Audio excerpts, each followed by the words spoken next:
Will Facebook read your WhatsApp messages? Why am I asking this question? It's because of a pop-up that many of you may have received. Let me show you what the message looked like. Did you get this on your WhatsApp? It says, WhatsApp is updating its terms and privacy policy. And right at the bottom, there is a button to accept the new terms. Now, most people would just go ahead and accept it, press that button. They will not bother reading what WhatsApp is changing under the hood. And I don't blame them. We've all been there. These privacy notes, often drafted by lawyers, are very hard to understand. Plus, you don't really have a choice if you want to stay on the platform. They'll keep popping up and blocking your way until you accept. So you do. It's the easier thing to do. But this time, you must know what you're signing up for. Facebook is changing WhatsApp as you know it. And you should know what this means for you. The new rules will kick in next month, and if you don't accept this new policy, you will have to delete the app.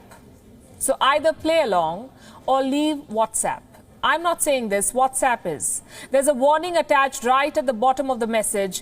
This is like placing a gun to your head. So before you accept, here is what you need to know.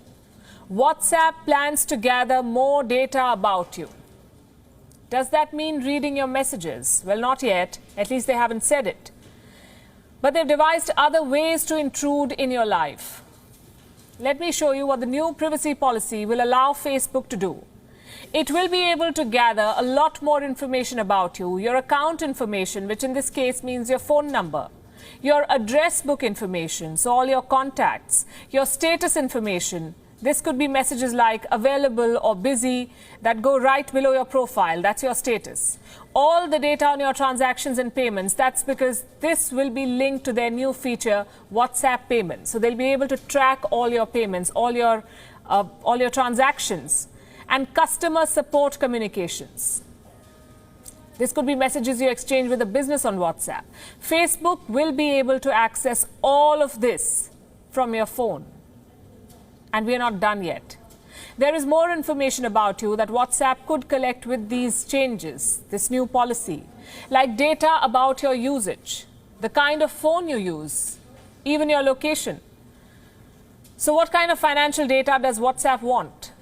WhatsApp wants to access your bank account. It may not happen directly. There might be an intermediary involved, but they will have the access. WhatsApp would be able to move funds from your account and gather details about the transaction, what you're paying, who you're paying to, when you want the delivery. They will have all that information. Basically, Facebook wants to know how and where you spend your money. In specific circumstances, WhatsApp can collect data on messages too. Like when a message has not been delivered, WhatsApp can keep the message in encrypted form for 30 days. As it tries to deliver it, after that, the message will be deleted. Similarly, when you forward a message with media, like a message with a video or photos, WhatsApp says it can temporarily keep the message on its servers. So while WhatsApp may not technically be reading your encrypted chats with friends and family, it can still know a lot about you. And all that information can potentially be used to create your unique profile.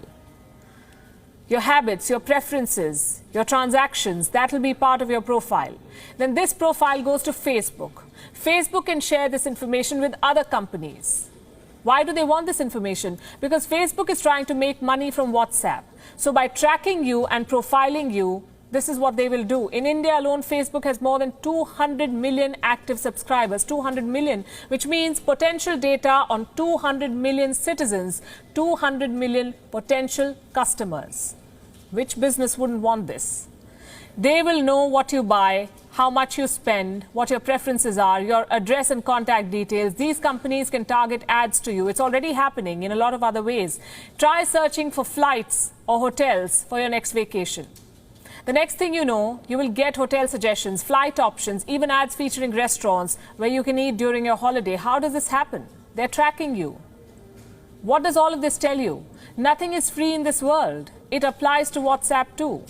You think it's a free messaging service. It's not. Mark Zuckerberg bought WhatsApp for $19 billion in 2014. 19 billion. Many said he'd spent too much money. But he had a plan. Did you know that Facebook makes 99% of its revenue from advertising? That's according to one report. Imagine how much more it can make with targeted ads.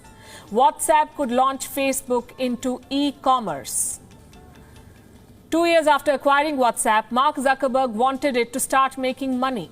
The founders of WhatsApp disagreed with that plan. They were unhappy with Facebook's business model. They had to leave the company. What is this business model? Advertising. That is Facebook's business model. Facebook collects your data for targeted ads. That's how they make money. Now it will use WhatsApp to expand this operation, feed it to its giant network. Facebook will use it to sell ads to companies. Facebook wants to host businesses on WhatsApp. So you may see an ad on Facebook or Instagram and potentially end up buying that same product through WhatsApp. That's their plan. WION is now available in your country. Download the app now and get all the news on the move.